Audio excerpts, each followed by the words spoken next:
urumva ngo ni mwiyarure kuko hari igihe Uwiteka azasuka icyago no kurimbuka gukomeye ngo azasuka icyago namara kwinginga bakanga ariko Imana irambiwe ibyaha bibera mu isi ngo birabirambiwe rero mu byo ngo ko izasuka icyago niba ari kiki niba ari ikindi ariko uzasuka icyago gituruka ikasikazi uburasirazuba uburengerazuba amajyepfo y'isi amajyaruguru kwe byaba harimo ibihano bikomeye cyane ngo abahanuzi bazumirwa basengaga abatambye mu nsengero bazashoberwa ngo ndetse ngo abantu bavuga ngo ayi ngo mwami ngo baradusha ngo twagiye amahoro ngo ni nk'uko tugeze no ku mutima ariko cyane Imana barwa no gukirana mwumva amagambo n'amasezerano Imana yabampayeho uzagira umugisha mu mudugudu ari midugudu Imana yari bizi kizabaho ijambo ry'Imana avuga ngo abana abera b'Imana isumba byose bazashoma iby'umuriro dukwiye gusenga kandi tugasengera n'igihugu cyacu n'ibindi bihugu nta muntu umunyabyaha tubona abantu benshi cyane bagiye bahemukira abana b'Imana n'abandi bari mu matwi atari kumwemere gupfa muri abasore biki ariko bati naho Imana yacu yadukiza no itadukiza ngo tuzemera gupfuka baragengegeza bari barohamo ngo baratembera babona bari batatu babona harimo n'uwa kane mureke bene data dusenga Imana twirinde ubusinzi twirinde ubusambanyi twirinde ubujura twirinde inzangano twirinde ishyari twirinde ubugome bwose urugamba surwacu bene data mwe aho yaneshereje intumwa Pawulo akabwiriza ubutumwa bwiza bamujyanye no mu mategeko ariko Yesu amuri ruhande ngo mbese Imana ivuga ko ibyaha ngo byuzuye isi ngo nibikomeza hazamera nk'isodomu cyangwa se bizamere nk'icyo kubara ibyabaye igomora kuvuga ngo ni mwihana no mu gihugu cy'u Rwanda Imana izadukiza igihugu muri Tanzania mu Buhinde muri Amerika Imana izagukiza igihugu tuyemo amen kandi ariko ngo abanyabyaha ngo bazaterwa mu by'abami bose ngo nta nikiza bazabona ahantu habivuze birakomeye Imana yamishije icyo muri biriya byinshi cyane ngo Uwiteka arakugose impande n'impande ariko ufite impano nyinshi ufite nyinshi cyane akantu keza cyane ngo kandi ngo ahirwa abanyembabazi gira imbabazi niba bagutubana kwenganya ngo kuko bazazigirirwa mubimenye neza umuntu ukora Imana nta mafaranga yaka ukora Imana yonyine iba yaguhereye ubuntu buryo umwana yakoze icyaha umukwita n'ikinyafu ntuzongere rero ukamuhana kandi Imana ngo Imana nimuvuge niyo babakubita niyo babatuka ariko iby'ibintu byo by'amadini by'icyabantu bavuze ati turazajya mu ijuru kureba bari ibiki nyambaza abantu bisubiranamo none byo n'ubu ukuntu ibintu bimeze ubwo rero nyine ni wowe ubwawe nanjye n'umutima wawe unama nyine ukugira inama abantu bamwe ibyifuzo bati dufungiye ibyaha ibi n'ibi ibiki byose ntabwo niho bwo mugende mwihane ngo ibyaha byitugatuye ku mutima wa buri muntu biba byitugatuzeho kugira ngo byo kubuza Imana iyo migisha uzayiburi ngo umunyamabara yatatse Uwiteka aramwumva amukiza imibabaro ye yose ni ukuvuga rero nyine Imana itubwira ko abanyabyaha n'abanyamibabaro pe sinabizi imbere ukakera kuvuga ngo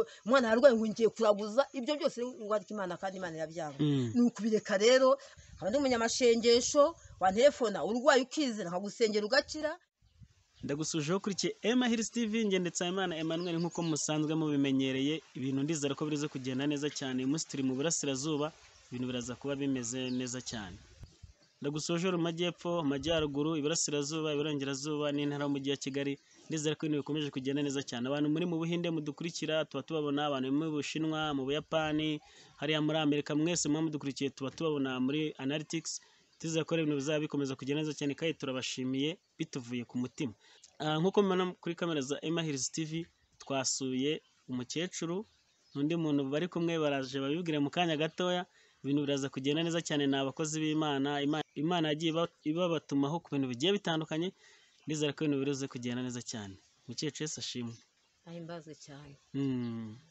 mukecuru muzima usanzwe rero umeze uti ndaho ndashima Yesu cyane umeze neza umutware wawe aracyariho cyangwa umugabo wawe nawe turamusuje buriya iyi video azayireba cyangwa iki kiganiro ndagira rero dutangire wibwira abantu babwira igihe wakirijwe twite twinjira nyirizina ku ngingo nyamukuru yatumye tuza kubareba hano muri Kayonza reka mbakire ibintu biraza kugenda neza cyane batangire babibwira amazina ubundi mukecuru areta akomerezaho none atubwira icyo Imana yagiye mubatumaho n'ubutumwa Imana yamuhaye agenda abwiriza ahantu hatandukanye yazengurutse ibice bitandukanye by'igihugu ndabakiriye rero reka mutangire mwivuga amazina dukomeze nitwa Irana Nyiramafaranga Yesu yangiriye ubuntu nakirwa 9 na rimwe Amazina yanjye nitwa Mukagatete Jeannette, nsengera mu itorero rya Bible Church New Life Kayonza. Usengera muri New Life Bible Church Kayonza. Umukecuru nawe niwe usengera? Nanjye nakirijwe mu karere ka Gasabo, ariko hanyuma Imana iza kumpemba isambu mu karere ka Kayonza, ubu niho ntuye. Nanjye nsengera muri New Life Bible Church. New Life Bible Church. ngo yitwa ngo iki? Yivuge twumve. Bible Church. Okay, mwabyumvishe rero niho basengera muri New Life Bible Church Kayonza. Amen. Mukecuru dukomeze rero, twagarutse kuri mukecuru ari uyu munsi ugiye kutuganiza akatubwira ubutumwa Imana igenda imubatumaho bugiye butandukanye. Imana imwishura ibice bitandukanye muri biriya bintu, biraza kugenda neza cyane. Reka dukomeze. Rero maze gukizwa, nakizwe mfite imbaraga z'Imana nyinshi cyane. Imana imbatiza mu mwuka wera, baza umwuka wera, undi umva wenda haba hari abatawuzi, ariko abawuzi barawuzi. Ubwo rero mpabwa imbaraga zo kuvuga ubutumwa, nkasengera abarwayi, nkasura abantu hari mu bihanamanga by'imisozi, nkayimanuka nkabasengera bagakira. Mbese bitangira gutyo, Imana itangira kumisha ibice muri Bibiliya. Intambara zirangiye zabaye muri u Rwanda, ikamisha ibice nkabiha abantu, mu madini nkajyamo, mu matorero nkajyamo. Ubwo rero birangiye hagati Imana itangira kuntuma mu madini, matorero ubutumwa bwo atandukanye. kwihana ibyaha. Ubwo rero itorero nyine nakijwe mu itorero rya Pentecote. None nkaba ndi mu karere ka Kayonza, nkaba nsengera mu itorero bita New Life Bible Church. Ni New Life Bible Church. Ni Icyongereza birumvikana. Sinigeze, ahubwo nibyo mvubye. Imana intuma, ntabwo nigeze niga no gusoma, sinigeze niga nibura n'inyuguti ya A cyangwa ya I. Ni Imana yanyitoranyije gusa. Nabize mu bapolisi ndakana gato, nuko Imana intoranya 91 nibwo nakijwe neza. Ndumuvuga butumwa rero. Ubu ntabwo uzi gusoma? Ntabwo nzi gusoma, sinigeze niga gusoma, sinigeze naniga wenda wenda n'uwa mbere. Imana igagusobanurira ibice muri Bibiliya. Ubwo yatangiye kumisha ku gice kivuga, mbese cyanditse mu Baroma ibice 5. Ubwo rero nkanagisoma kandi. Reka rero noneho twinjire nyirizina ku butumwa Imana yagiye guha, cyangwa ibice Imana igenda guhishura muri Bibiliya, kugira ngo ubwire abantu bayo, ubwiriza abantu bayo, tubashe gusobanukirwa byinshi bigiye bitandukanye. Mbese muri make nakizwe mbega ntarigeze niga, ariko hanyuma Imana ikamisha ibice muri Bibiliya. Rero hari igice Imana yamishuriye, yamaye kuvuga ubutumwa 91 nyine nibwo nakijwe. Hanyuma rero ubutumwa natangiye kuvuga, intambara zari muri Rwanda zirangiye. Imana yantumye ku bantu ubutumwa bwo kwihana ibyaha. Urabyumva muri Bibiliya, ubuhanuzi bwa Bibiliya nibwo mpanura. Ubwo rero Imana yagiye intuma ahantu hatandukanye. Ngeze ku mipaka 3 y'u Rwanda na Uganda, mvuga ubutumwa bwo kwihana ibyaha. Nagiye no hakurya mu nkore muri Uganda, ubutumwa bwo kwihana ibyaha nta kindi. Noneho Gitarama za Nyabikenke hose narahageze, no mu Kigali y'umujyi. Kibungo naho narahageze muri Kibungo. Rero ubutumwa mvuga nubwo kwihana ibyaha. No mu ngo, no mu byo by'amashinyisho abantu bagikunda gusenga cyane. Hose nagiye mpagera, no mu rugo iwanjye no mu miryango. Mvuga ubutumwa bwo kwihana ibyaha, n'ubu nibwo Imana intuma. Kuko kwihana ibyaha nibyo Imana ishaka. Hanyuma Imana imibi igice kigaragaza yuko atari byo mbeshya, kiri muri Bibiliya, cyanditse muri Yeremiya ibice 4. Ubwo rero hagiye abantu bakagisoma, haba mu miji, haba aho bacururiza, haba mu matagisi, haba mu modoka iyo ari yo yose, hanyuma bakakisomera. Ubutumwa mvuga nubwo kwihana ibyaha. Impande ubundi mfite n'ukuntu Imana yantera inkunga, nagenda hose no mu bihugu hose. None rero ngize amahirwe, ukabwiriza ubwo butumwa bwiza. Nkabwiriza ubwo butumwa. Imana n'ubushobozi, Imana najya no hanze nkabwiriza ubwo butumwa. None rero Imana impaye kujya mvuge ahangaha, nababwumva mu bwumve, ni ubuhanuzi buri muri Bibiliya. Reka dusenge hanyuma mubwimve. Dutangire. Reka dusenge. Mwami wacu Yesu, mwana w'intama w'Imana, ujye ugendagenda impande enye z'isi yose, usuka imbaraga zinesha Imana ikomeye cyane ibyaha mu bantu bawe. Uwiteka Nyiringabo wampaye kuvuga ubutumwa bwawe bwiza. Ntabwo nigeze niga gusoma, nta nubwo nigeze niga no mu ishuri ry'itondo nk'abandi wenda, ariko Uwiteka Nyiringabo niwe wampaye ubutumwa kugira ngo mbubwirize abantu, kandi buri muri Bibiliya yawe. None Uwiteka Nyiringabo abantu bagiye kubwumva impande enye z'isi yose, abantu babwumve, bumve ko atari ubwanjye. Urabona yuko nakuze, nta bwenge mfite cyane, ariko ufite ubwenge bwinshi cyane. Abantu babashe kubwumva kandi bumve ibyo babwira muri Bibiliya yera. Uwiteka Nyiringabo ukora ibitangaza abantu bo kubifata mbese nk'ibisanzwe ahubwo bumve yuko ari byo bakeneyeho kugira ngo bakumvire nawe ubone uko bakiza ubone uko barokora byose mbigusabye inzira rya Kristo umwami wacu amina. Hanyuma rero ni Yeremiya ibice 4 bihereye ku murongo wa 1. Usome mu izina rya Yesu. Sore cyane uranguriye abantu babyumve neza. Imana yinginga abayuda ngo bihane. Imana yabinginze kera, irabinginga babamba Yesu bamurenganyije, irabinginga bica abahanuzi, irabinginga bagira ubwicanyi bagira ubugome. None birashaka yuko abantu bihana ikabona ukuntu barengera kabikiza ibyago by'imperuka bigobera gusuka. Uwiteka aravuga ati Isirayeli we nugaruka abarige ugarukira, nukuraho ibizira byawe bikamva mu maso ntuzongera kujarajara, kandi uzarahira Uwiteka uti ndahiye Uwiteka uhoraho w'ukuri utabera kandi ukiranuka, maze amahanga azihesha umugisha muri we, kandi muri we nimo bazishimira. Ibyo ni byo Uwiteka abwira abantu b'Ubuyuda n'ab'i Yerusalemu ati nimurime imishike yanyu kandi ntimukabibe mu mahwa, mwikebere Uwiteka mukebeho ibikoba bitwikiriye imitima yanyu, mwa bagabo mwe b'i Buyuda n'abaturage b'i Yerusalemu. Uburakari bwanjye butaza bumeze nk'umuriro bugatwika kandi ntawubasha kubuzimya bitewe n'ububi bw'ingeso zanyu. Mumenyeshe Ubuyuda kandi mwamamaze n'i Yerusalemu muti nimuvuze impanda mu gihugu, murangurure muvuge muti nimuteranire hamwe tujye mu midugudu igoswe n'inkike, mushinge ibendera herekera Isiyoni, mwiyarure ntimurushye muzuyaza, kuko ngiye kuzana icyago kizaturuka ikasikazi no kurimbuka gukomeye. Intare yasohotse mu kibira cyayo, kandi umurimbuzi w'amahanga yarahagurutse, aviwe azanywe no guhindura igihugu cyawe umwirare, n'imidugudu yawe ikaba imisaka, igasigara itagira uyituyemo. Nuko nimukenyere ibigunira, mucure umuborogo murire, kuko uburakari bukaze bw'Uwiteka butatuvuyeho. Uwiteka aravuga ati uwo munsi umutima w'umwami uziheba n'imitima y'ibikomangoma nayo, kandi abatambyi bazumirwa n'abahanuzi bazashoberwa. Maze ndavuga nti ayi mwami Uwiteka, ni ukuri washutse aba bantu n'ab'i Yerusalemu ubwo wavugaga uti muzagira amahoro, none inkota ikaba yabageze no ku mutima.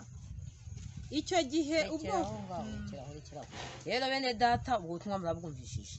Ndi umukecuru ufite imyaka 64, ntabwo ngiye nigeze niga gusoma, nta n'umuntu wigeze anyigisha theology, ni Imana yampaye iki gice. Rero akagifata nayo ubwo butumwa ndabumubwiye, urumva ngo nimwiyarure kuko hari igihe Uwiteka azasuka icyago no kurimbuka gukomeye, kubera abantu bagakumva mu ko titi ivuga ngo Imana yinginga abayuda ngo bihane. Abayuda bari abantu basengaga Imana, abayuda bajyaga mu nsengero, abayuda bari abatambyi, ariko bica Yesu, bica abahanuzi. Ubwo rero Imana yari ibinginga kera, irabababarira, irabinginga. Itorero tugezemo rero ngo ni itorero rya nyuma y'amatorero yose yabayeho ku isi, niryo kwihaniramo, abantu bakihana ibyaha, igihugu cyacu kikagira amahoro, isi yose ikagira amahoro.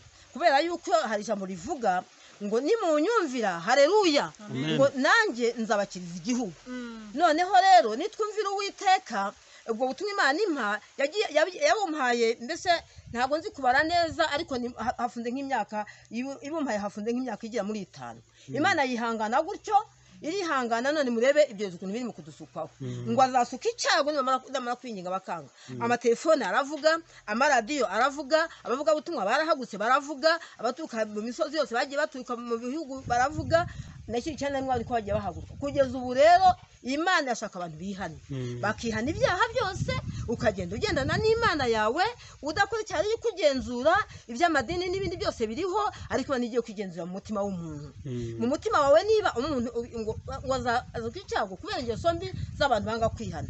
Ubusinzi ni ingeso mbi, ubusambanyi ni ingeso mbi, ubujura ni ingeso mbi, inzangano ni ingeso mbi, ubwo rero ubugome bwose ni ingeso mbi zose zituruka ku mwanzi satani ngo ni umwanzi w'Imana n'abantu ubwo rero abantu iyo bihannye wihana ibyaha bikakuvamo noneho yanditsaka no kukugerageza ugasanga nakoze Imana bakagusengera ariko Imana irambiwe ibyaha bibera mu isi ngo irabirambiwe rero mu byo ngo ko izasuka icyago niba ari kiki niba ari ikindi ariko uzasuka icyago gituruka ikasikazi uburasirazuba uburengerazuba amajyepfo y'isi amajyaruguru ko ibyaha by'abantu banga kwihana ngo ni ukwihana cyo cyane Imana yakimpaye ari kihanisha abantu hanyuma rero ubyaba kwa kabiri mugira ubwoba harimo ibihano bikomeye cyane muri Yeremiya harimo ibihano bikomeye cyane ngo abahanuzi bazumirwa basengaga abatambyi mu nsengero bazashoberwa ngo ndetse ngo abantu bavuga ngo ayi ngo mwami ngo bazushe ngo twagiye amahoro ngo ni nkoti tugeze no ku mutima kubera yuko iyo nkoti izabimaniwe n'Uwiteka kuko banze kumwumvira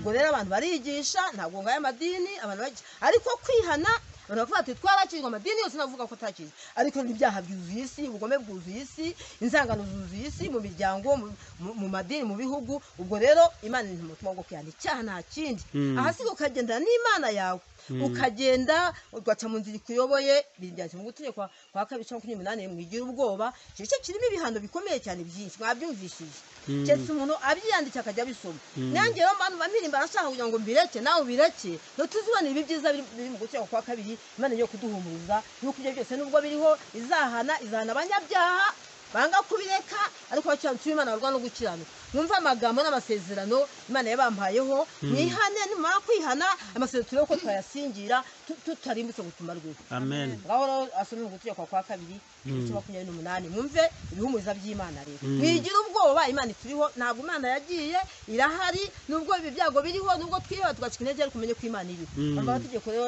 mama amasezerano yampaye ku bana b'Imana bemera kwihana ariko ngo amahoro y'abanyabyaha Itegeko kwa 2:28 haravuga ngo nugira umwete wo kumvira Uwiteka Imana yawe nugira umwete wo kumvira Uwiteka Imana yawe ibyo bintu tuvuze muri Yeremiya ntibizakugeraho nuwo kwitondera amategeko yayo yose ngo utegeke uyu munsi Uwiteka Imana yawe izagusumbisha amahanga yose n'uyu munsi byoje simbizi urumva ngo n'utama amategeko Uwiteka Imana yawe igutegeka uyu munsi ubwo rero mbese izagusumisha amahanga yose y'umwisi kandi imigisha yose izakuzaho ikugereho kandi imigisha yose izakuzaho ngo izina ryawe nta handi izajya niwumvira Uwiteka Imana yawe niwumvira Uwiteka Imana yawe uzagirira umugisha mu mudugudu uzawugirira no mu mirima uzagira umugisha mu mudugudu ari imidugudu Imana yari bizi ko izabaho no mu mirima rwose azagira umugisha imbuto zo mu nda yawe n'imyaka yo mu butaka bwawe n'imbuto z'amatungo yawe kororoka kw'inka zawe n'uko imikumbi yawe hazagira umugisha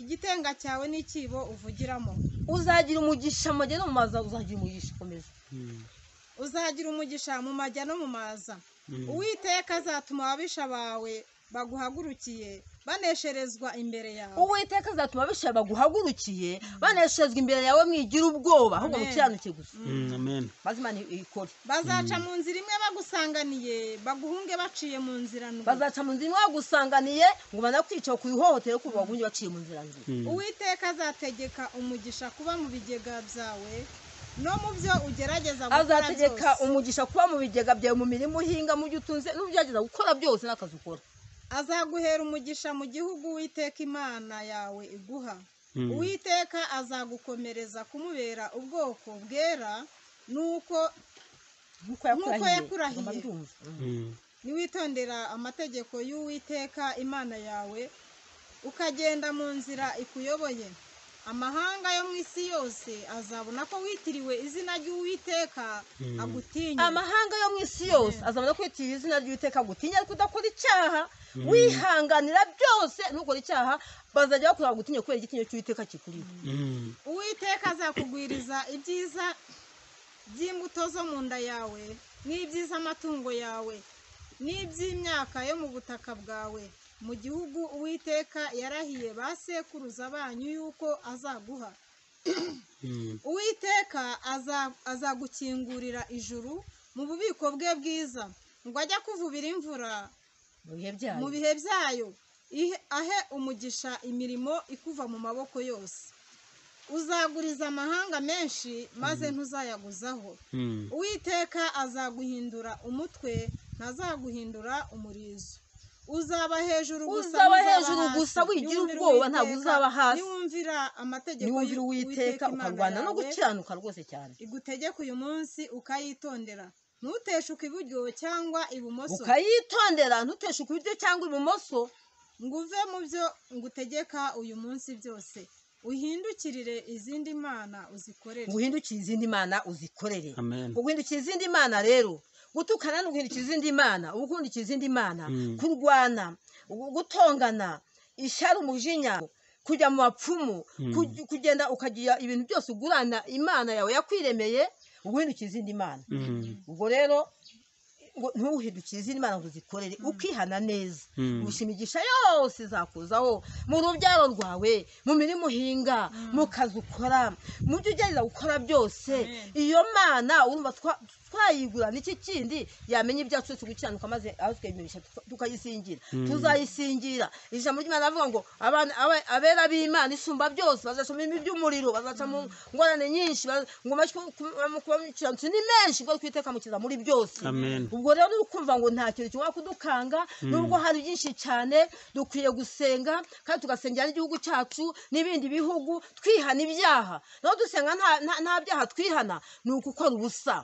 kuko Imana avuga ngo nta mahoro y'umunyabyaha ni Uwiteka avuga nta mahoro y'umunyabyaha tubona abantu benshi cyane bagiye bahemukira abana b'Imana bakagenda mishakira sadura akabashyira mu itanura ry'umuriro ngo nuko basenga Imana ariko barema ati n'Imana yacu yadishana itadukiza ngo utapfukame ibigwamana byawe wa mwami we noneho rero ngo nibwo bahita ngo babazunye bati muryenyegeze cyane inshuro 7 none batinya n'abandi bari mu matwi atari kumwemere gupfa muri abasore biki ariko bati naho Imana yacu yadukiza no itadukiza ngo tuzemera gupfukama ibigwamana byawe wa mwami bararyenyegeza bari barohamo ngo baratembera babona bari batatu babona harimo n'uwa 4 umwami Nebukadoneza aravuga ati nimubakuremo ati ndabona babaye 4 harimo n'umwana w'Imana nawe amenye Imana murekere neza data dusenga Imana twirinde ubusinzi twirinde ubusambanyi twirinde ubujura twirinde inzangano twirinde ishyari twirinde ubugome bwose hanyuma dutumbire Imana yacu yaturemye duyikorere neza igiye gutabara izatabara ubwoko bwayo hanyuma n'abandi batihanye ntago tubazi ariko Uwiteka ariko arabakunda cyane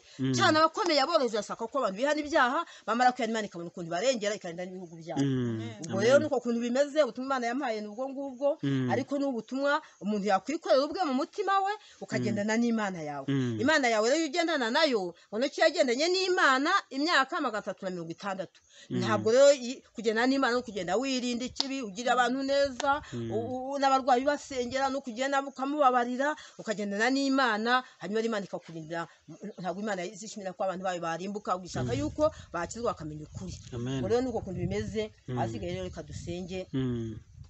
reka dusenge ariko hari akarimbo kanje mu kunyambone gusenga urugamba surwacu bene datamwe aho yanesheje Satani ku mugaragaro yo natwaza tuneshereza yaneshereje intumwa Pawulo akabwiriza ubutumwa bwiza bamujyanye no mu mategeko ariko Yesu amuri ruhande urugamba surwacu bene datamwe ahubwo n'urw'umwami nimwihangane yanesheje Satani ku mugaragaro yo natwaza tuneshereza reka dusenge amen rero bene data impande z'isi yose mwumve ko urugamba atari urwacu ahubwo n'urw'umwami Yesu n'urw'umwami uhagarariye abami bose b'isi yose n'urw'umwami Yesu kuko niwe wapfiriye abantu ngo bave mu byaha bagumya bamuhemukira bakaguma mu byaha ariko ikintu ashaka nuko abantu bakwihana rero akabaha aya masezerano gutegeka kwa 2 imigisho zikabazaho mu butunzi bwabo mu rwuri rw'inka mu matungo abana bo bakiga na za kaminuza ntabwo rwose Imana ivuga ngo abantu nibareke gukora ahubwo shaka ko abantu bihana bakabona amahoro kubona amahoro y'abanyabyaha reka dusengerere mwami Yesu rero mwana w'intama w'Imana nkuramburiye amaboko Mana hano aho turi munsi y'ijuru ugendagenda Imana y'isi yose suka imbaraga zinesha abadayimoni mu izina rya Yesu babuza abantu kwihana suka imbaraga zinesha mu izina rya Yesu Satani na karande mu izina rya Yesu abantu bakumenye bamenye yuko uri Imana y'inyembabazi wabagirira imbabazi abasambanyi abajura abanyamashyira abanyamuji abagome abicanyi abarozi abakugurana bakajya mu mapfungo mbese iby'abazima bibazwa bapfuye. Uwiteka nyingabo rero ubababarire ubasange aho bagenda hose, ubatunguza umucyo watunguje Sawuli bakumenye. Ni ukuri igihugu cyacu cy'u Rwanda kigira amahoro, n'ibihugu byose birimo abera b'Imana, birimo abari mu gusenga, birimo abatari bakumenya bakakumenya, ukatugirira imbabazi, kuko ijambo ryawe tuvuga ngo mugire imbabazi zari mu Kristo Yesu. Uha abantu kugira imbabazi zari mu Kristo Yesu. Kristo Yesu ntabwo tubona yagiriye nabi, Kristo Yesu ntabwo tubona wigeze akubita cyangwa amuvume. Uwiteka uduhe kugukiranukira hamwe n'umwana wawe Yesu. Ni ukuri tugire imbabazi isi yose, kuko urabona kwigushije ishyano Mana, ibyago birimo gusuka, indwara z'ibyorezo, ibigome bwose turabubona. Ni uko rero Uwiteka nyingabo usuka imbaraga mu bantu bawe bihane, kugira tubere ko twagira amahoro. Byose bigusabye mu izina rya Kristo umwami wacu, amina. Imana yampaye nubwo mujye munsengera abakozi b'Imana impande z'isi yose. Ubu mba numva mbifite kubuvuga, kandi kuvuga murabona ndakuzingize muri zabukuru, ntibinyoroheye, amatike n'ibindi byose ntawe ngenda nsabiza amafaranga, ndanyashaka iwanjye mu rugo cyangwa se nkayahabwa n'abandi bakozi b'Imana, nuko nkagenda yamara kunshiraho nkongera nkagaruka. Ariko ubu ndumva Imana iturokoye ikadufasha, twakunya abakozi b'Imana mugasaba imbaraga, tukaburira abantu batari banamenya Yesu nabo ntago ari bo, tukabababarira nabo bakamenya Yesu, kugira ngo ibihugu byacu bigira amahoro. Ubwo rero Uwiteka abagiriye neza, kandi Imana ibaha umugisha mwinshi cyane. Mana y'isi yose mansengera abera b'Imana, mansengera abakunzi b'umusaraba, mansengera abatari bakizwa ngo bakizwe bamenye Imana, ko Imana imbwira ko nta n'umwe yanze, ahubwo ishaka ko abantu bakizwa ntibarimbuke. Amen. Ubwo rero Uwiteka abagiriye neza, uko bimeze. Ubwo baye murakoze cyane. Imana iguhe umugisha mukecuru. Wigishije utubwirije neza, birumvikanye rwose, umuntu wadukurikiye abashije gusobanukirwa. None rero umuntu akurikiye nk'uko byumvikana, hari akabazo nenda kukwibariza, tumere nk'abibutsa abantu bari badukurikiye ko watubwirije ibintu byinshi bigiye bitandukanye, bagira icyo bakuramo. Ikibazo gikunze kugorana, nta muntu wakanga ibyo byiza, rwose ni byiza cyane, twese turabyifuza, ariko abantu bisa n'ibibagora cyane. Abenshi harimo abantu bamwe bisa naho bibagora ku kintu kijyanye no kumenya ngo kwitwara neza, umuntu akazabona ibyo byiza byose. Umuntu yabigenza ate mu munota umwe cyangwa amasegonda make? Kwitwara neza ni ukureka icyaha n'igisa n'icyaha. Abantu baravuga ngo barakijijwe, amadini yose mvuga ubutumwa ko ati twarakijijwe rwose, ariko gukizwa, gusenga, abantu barasenga, ariko kwihana ntabwo abantu bari mu kwihana. Ikintu rero Imana ishaka ni ukwihana ibyaha, gutukana, gutongana, kurwana, ishyari, umujinya, ubusambanyi, ubujura, ubwicanyi. Ibyo byose urabyirinda n'uguhemukiye, we ntugumye kugenda umutwaye mu mutwe ngo arampemukiye, ahubwo apfukama uko bwite Imana mpa kumubabarira kuko n'abatari we, atanagusabye imbabazi, kuko umwanzi Satani niwe uri mu guteza ibyo byose. Ubwo rero uwo muntu yaremwe n'Imana ngo abe mwiza ase nayo, kandi gusa n'Imana ni mu mico, ni mu myifatire. Ubwo rero ni ukwihana nyine, ukabimenya umuntu niba agututse, ukavuga utari ku butumwa n'ubishije yuko Imana izahemba abantu, ikabaha amasezerano meza, mbese ibyiza bikabajyaho no mu rubyaro rwawe. None reka ndeke kumusubiza, ahubwo musengere, nigendere, mubabarire, ufite amahoro, ukababarira, utabarira ntuzabona umwami Imana. Amen. Ni ukubabarira, umuntu akihana n'ibyaha byose. Okay, birumvikanye cyane rero. Kwihana mbese muri make, Imana ukambara, ugahinga, ugakora, ariko urwana no kwihana. Ibigeragezo byo ntabwo byabaho kujyaho n'abaguzi busa n'abagutonganya n'abakugirana. Bigeze kundogera umwana akajya ari inzoka zivuye nkazi kagera za metero, ariko ndasenga Imana yazimusa arazirika, ubu baraho. Ubwo rero Imana nuko gukora abamuroze nagendaga mba nk'icyo kurya, nkabagaburira abana, nuko kuntu bimeze ishaka gukora. Imana wirinda icyaha n'igisa n'icyaha, Imana ikakunda akaba yikwiye. Ubu warababariye? Narababariye rwose. Amen.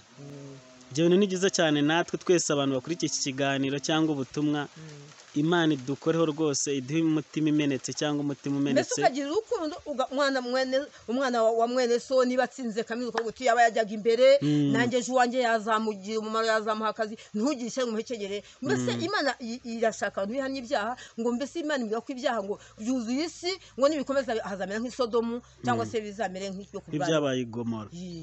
Ngo rero ariko abantu ngo bihanye, ngo Imana izabakiza ibihugu. Tuvuga ngo nimwihana, nuko mu gihugu cy'u Rwanda Imana izadukiza igihugu, muri Tanzania, mu Buhinde, muri Amerika, Imana izagukiza igihugu tuyemo. Amen. Kandi ngo naho uzagenda hose, ngo uzagenda nta kibazo rwose. Ariko ngo abanyabyaha ngo bazaterwa mu by'abami bose, ngo nta n'ikiza bazabona. Ahantu habivuga birakomeye. Imana yamishije icyo muri Bibiliya byinshi cyane. Igice cy'Abaroma ngo mujye mwishimira no mu makuba yanyu, ngo dufite amakuba ya korona, ariko mwishime, dutumbire Imana, twihana ibyaha kugira izadukize n'ibindi byago byose bizagumya kubera ibyaha by'abantu bakora.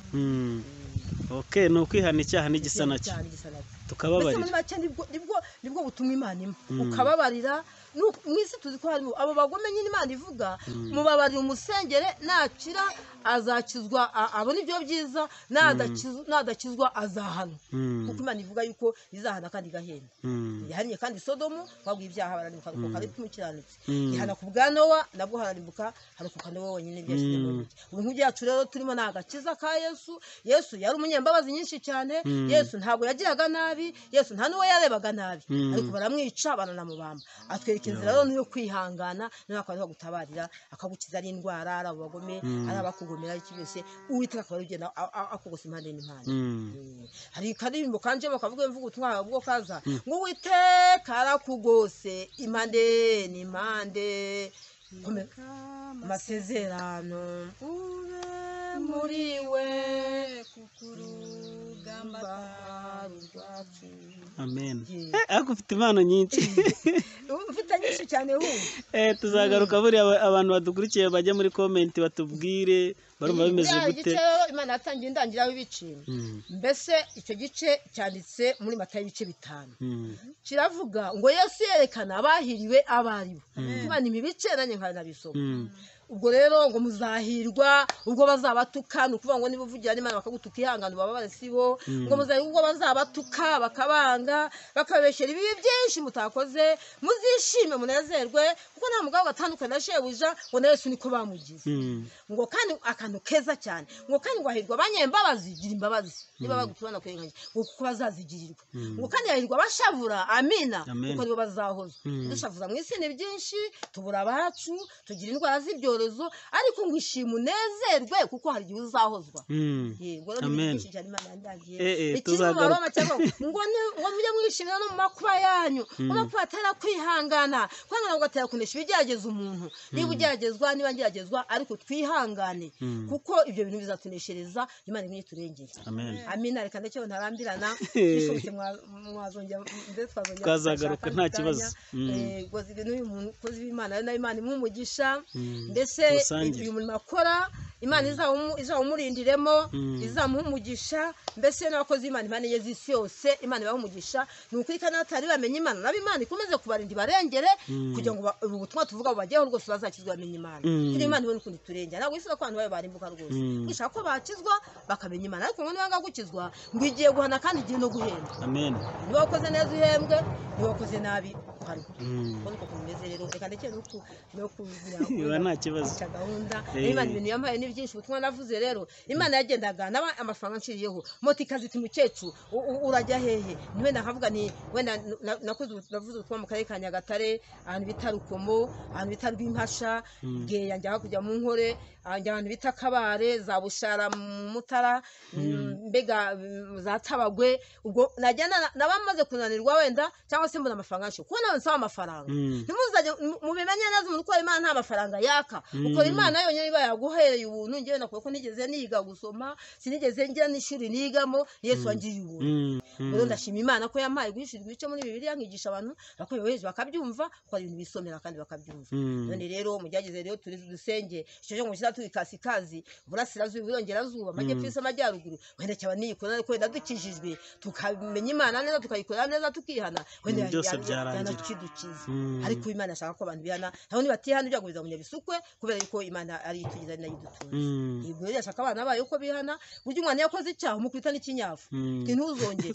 urera ukamuhana urero Imana abantu bakwiye kubwirwa bagahaguruka bahawe Imana bakavuga kandi Imana namwe wahawe Imana nimuvuge niyo babakubita niyo babatuka ariko muvugira Imana Imana niyo ihagarariye ibintu byose yego Imana bahumugisha okay birumvikana cyane umva tugiye kuganira rero bwakwira bugacya ibintu ni byiza cyane rwose isi yose babyumve bansengere nanjye ndabasengera okay birumvikanye cyane rero abantu mudukurikiye mujye muri comment mutubwire uko murumva bimeze gute kandi ndizera ko harimo bamwe na bamwe imitima yabo ubu butumwa bubakozeho noneho rero twibaza ngo umuntu ubutumwa bukoze akumva ko ari mu murongo utariwo cyangwa akumva koko abirimo neza arihanye yiteguye kuba yazajya mu ijoro noneho nge ndimo ndigarukira kuri wa muntu wumva ubutumwa bumukozeho akaba akeneye guhinduka yumva yasaba Imana imbabazi abigenza ate kugira ngo azakomereze muri uwo murongo? Ese ni ugusenga, ni ugushaka urusengero asengeramo? Yabigenza ate kugira ngo yihane kandi akomeze muri uwo murongo, atazahura n'ibyo bibaho, azahure n'ibyo byiza? Mu masegonda 30 tubwire uko yabigenza. Ukozweho n'ubutumwa bwawe. Ukozweho n'ubutumwa rero. Akaba akeneye kwihana. Turi mu bintu bikomeye cyane, n'amadini amwe bamwe bayasingira, abandi bamwe yafunze n'ibindi byose, ariko agomba kwihana ubwe mu mutima we. No mu nzi we, niba ntukana ndabizi. Niba hari umuntu wampaye ibiti ngo mpumugabo wanjye cyangwa se mbyambare ndabizi. Niba hari umuturanyi duturanye akabanyanga ndabizi. Wapfukama ni wawe mu nzu ugapfuka mutima nambabarira iki kintu, n'umuntu amugiraga nabi, yangiye nabi numva nanjye ndamwanze, ukavuga uti rwose mpa kumubabarira, kuko mu mutima niho Imana igiye kureba. Ibyo bintu by'amadini by'icyantu bavuze ati turazajya mu ijuru kureba bari ibiki, ntambara z'abantu bisubira n'amanone n'ubu ukuntu ibintu bimeze. Ubwo rero nyine ni wowe ubwawe nanjye n'umutima wawe unama nyine ukugira inama. Telefone iwawe mu ijuru, tuyo telefone abantu mu baturanyi no mu bavandimwe tukavugana nabo, telefone akuba uti Imana mbabarira iki kintu, sinzajya gukora cyane ukundi. Njyewe hari ibintu by'ubuhamya byinshi mba mfite, abantu bamwe ibyifuzo bati dufungiye ibyaha ibi n'ibi ibiki byose, ntabwo ni ahubwo mugende mwihane. Numara kwihana usaba Imana yawe imbabazi, numara kwisaba imbabazi we nawe wihanye neza utazongera. Irakubabarira, uzatere rero uhite utanga n'ubuhamya bw'Imana ikiza. Ubu rero ni ukwihana mu mutima wawe wanjye.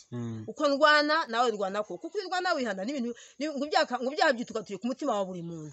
Biba byitugatuzeho kugira ngo byo kubuza Imana iyo migisha uzayibure. Nawe rero ni wawe mu nzu hapfukama, nta n'umuntu ukwigishije. Imana yacu niyireba ukavuga uti rero Mana, Imana yifashije kuramba isi, ikabamba ijuru, ikarema isi n'ibiremwa byose, n'ibiguruka mu kirere n'ibirarashyamba n'ibintu byose, isi n'ibiyuzuye ko ari Uwiteka. Urumva wataka Uwiteka ntakumvira. Ngo umunyamabaro yatatse Uwiteka aramwumva, amukiza imibabaro ye yose. Ni ukuvuga rero nyine Imana itubwira ko abanyabyaha n'abanyamibabaro pe. Iyo ufite ibyaha ukumva nyine icyaha cyakunaniye urakizi, takambira Imana yawe. Ngo hari igihe uzatakambira Imana nayo ikwingurira. Ubwo rero nuko ukuntu bimeze, ni ugutakambira Imana yawe aho uri mu nzira, aho uri mu rutoki rwawe uhinga, aho uri mu modoka yawe, aho uri uryamye, ukavuga uti Imana mbabarira iki cyane. Ubusambanyi urabizi, niba ikintu watezukamo cyose Imana ikinira mu ikintu yanze: ubusambanyi, ubujura, inzangano, amashyari, ubugome, ubwicanyi, amarozi, kugurana Imana. Mbese ibyaha bibazwa bapfuye. Sinabizi mberuka kera kuvuga ngo umwana yarwaye ngo ngiye kuraguza, ibyo byose ngo ariko Imana, kandi Imana irabyanga. Ni ukubireka rero, bamara kwereka uti Imana ari ikintu nakuyana, kumuketse ku Imana mu ikintu nakuyana, akaba niba ukabona uri mu kuyegera, ngo nimwegera Imana, haleluya, ngo nayo izabegera. Amen. Ngo n'icyatsi Satani nayo izahunga. Okay, byumvikanye. Twagera ko twigire ku musozo. Bana mwari mudukurikiye rero, ndizera ko ibintu bibagendekeye neza cyane. Abantu mutarakora subscribe, mukore subscribe, mukande no kuri kariya kantu kakazogera kugira ngo nitushyiraho video cyangwa ibiganiro cyangwa ubutumwa bwiza nk'ubu bijye bibasha guhita bibageraho, bahita babandikira bakamenyesha hariya tubishyira nyine kuri YouTube. Ndizera ko ibintu bigenze neza kandi bimeze neza. Wumva ubutumwa bugukozeho cyangwa ukeneye kuba wahura n'uno mukecuru ndetse n'uwamufashije mu bijyanye no gusoma, wanyura mu gikari cyara muri comment ukatwandikira hano hasi kuri video, twabahuza mu bindi bintu bigakomeza kugenda neza. Ariko hari ikintu nyine nibagiwe kubabwira, njyewe ntuye mu karere ka Kayonza, ahantu bita Mukarange, mu kagari ka Nyagatovu, wa Kamarara. Uro nkandi umuvuga butumwa, simpembesha ubushake bw'Imana gusa, kandi umunyamashengesho wa telefona urwaye ukizera nkagusengera ugakira, kuko n'Imana ikiza ntago ari giwe. Kandi n'amafaranga naka nta kiguzi. Nugusenga gusa Imana yamerewe nanjye ntangira ubundi. Amen. Yego rero nyine nagira mbabwiye nyine aho ntuye. Okay, nibyo birumvikanye cyane. Sawa rero, mukore subscribe, mutere comment, mutubwire ukuntu mubibona, niba mukeneye guhura n'uyu mukecuru cyangwa mukamwafatanya gusenga, dore ko byoroshye, wana mu telefone akagusengera, ibintu bigakomeza kugenda neza cyane. Njye nari munini guturuka muri Emma Hills TV, nawe utaha turabakunda cyane.